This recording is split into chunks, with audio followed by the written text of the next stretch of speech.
Hello there YouTube, it's your boy B3, back to another kicking action figure review. Today we are looking at the Hasbro Marvel Legends Spider-Man, I guess classics, Spider Armor Mark 1. Very cool. Now I am showing the package off today, and recently in action figure reviews I haven't been showing the packaging. What I've been doing is showing the packaging in the hauled videos. When I show off all the new ones I've gotten recently, I show off the packaging in those typically, and then I just have them out of the package here. But I wanted to show you this because they've been doing these for a while in this kind of retro packaging. I just haven't been getting any of the retro packaging figures, not for lack of wanting them. It's just not been my focus. Marvel hasn't recently, but I had to get Spider Armor Mark 1 because one, it was on sale at Best Buy, so of course. But also, I love this armor. When I was a kid, back in the 90s and early 2000s, I loved this armor. I had like a little metal figure of this armor that I just thought was so cool. So I'm glad to finally have like a modern adult collectible of the armor. And I did want to just show off the vintage packaging. Pretty cool, you know, you get the little artist depiction of the Mark 1 Spider Armor here. You can see him in all his glory. I don't know if they're going to keep doing these vintage packagings, though, because I think they're trying to go plastic-free in the packaging, which is great. I love it. Not only is it better for the environment, but it's also better for the figures most of the time, too. But also, you know, the nostalgic packaging is probably a big selling point for a lot of these, for, like, in-package collectors. Because I feel like in-package collectors aren't going to be fans of the plasticless packaging, because then they can't see the figure, but to me, most of the time, I open my figures anyways, so it's not a big deal. I would like that Hammerhead and Symbiote Spider-Man. I'm going to pass on the Hobgoblin. I do need the Ben Reilly Spider-Man. And I wouldn't mind the Shocker, but that's something that I'd only get on sale, because I have a modern Shocker, so I'd only get the classic one if I saw it on sale. I don't really even need the Symbiote Spider-Man either. It's just that new kind of sculpt with the, what am I trying to say here? Lightning Collection articulation, the Power Ranger articulation, you know? Pretty cool. So yeah, now let's bust this guy out of package. Well, he was really secure in there. So now let's check out our Mark 1 Spider Armor Spider-Man. He's actually pretty good. He's kind of a little better than I thought he'd be, actually. He's got a lot of great detail on him. I'm looking him over, and as far as I know, this is a totally new sculpt, which is very impressive to me. You know, he's got this really cool metal spider on the back. You know, they went full metallic on the armor. A lot of the time they don't go full metallic. They'll just sculpt it in like a silvery plastic. But that probably would have been a really bad choice. One, because it would have looked bad. And two, also, because he's mostly black. So it makes more financial sense to do it in black and then paint the metallic. Which they did, which is great. I think he looks pretty damn incredible. This is a really good looking figure. You know, you got some articulation too, side on the head, up and down, you know, bit of a wobble.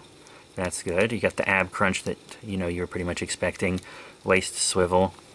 You know, no butterfly joint here, which is a little sad. I'm not going to lie, those joints work so well on Spider-Man. I think he would have benefited greatly from that joint. Not only am I kind of just getting used to having that on a lot of Marvel Legends and, you know, Lightning Collection figures and stuff, but for Spider-Man especially, it's a great joint to have. He's a very flexible character, so he needs some of the better articulation. So it's a little disappointing that it's not there. I guess that's to help compensate for the new sculpt financially for Hasbro. You know, you got the rotation here, double elbow bend, rotation on the wrist as well as forward and back. Forward on the leg, not much back though, because of his bodacious spider booty.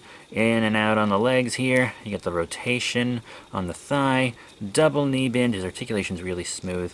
No boot or anything, but to be honest, I don't really care about the boot joint. You got the ankle pivot and up and down on the foot, plus peg holes. So yeah, he's well articulated. I don't mind that there's no boot swivel. I don't care at all, actually.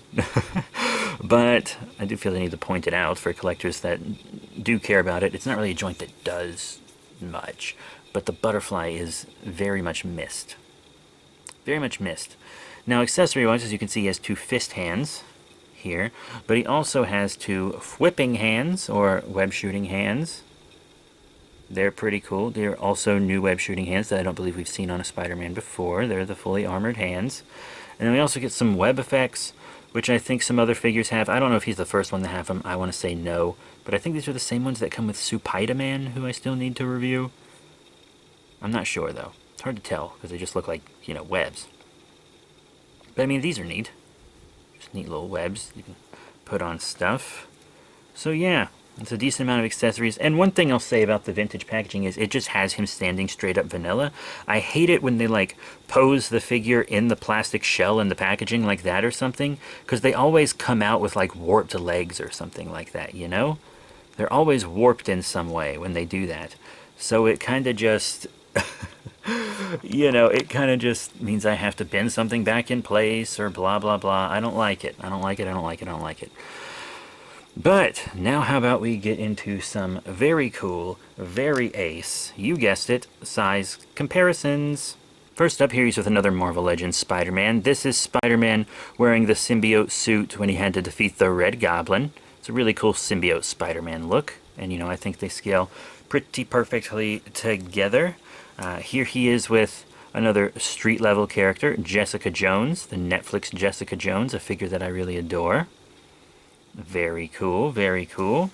He is next to one of his classic foes from one of his most infamous storylines, the Jackal, doing their jackалin'. Niche reference. We also have, I believe, the Walgreens exclusive Black Ant to, you know, show another creepy crawly character. I mean, I think the packaging for this guy said Ant-Man, but he is the Black Ant. Boop.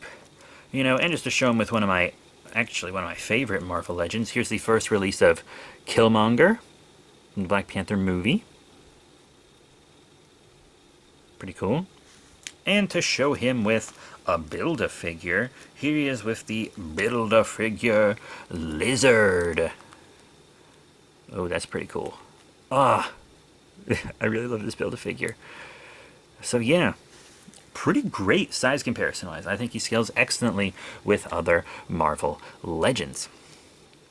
Alright, so that's really it for this guy. You know, he has some accessories. Spider-Man, there are so many accessories you can do with Spider-Man, but you know, I think this is a good amount for the Mark 1 suit. You know, a couple webs, 2 sets of hands, that's really nice. The detail and paint are pretty good. I just really wish we had those butterfly joints up here on the arm.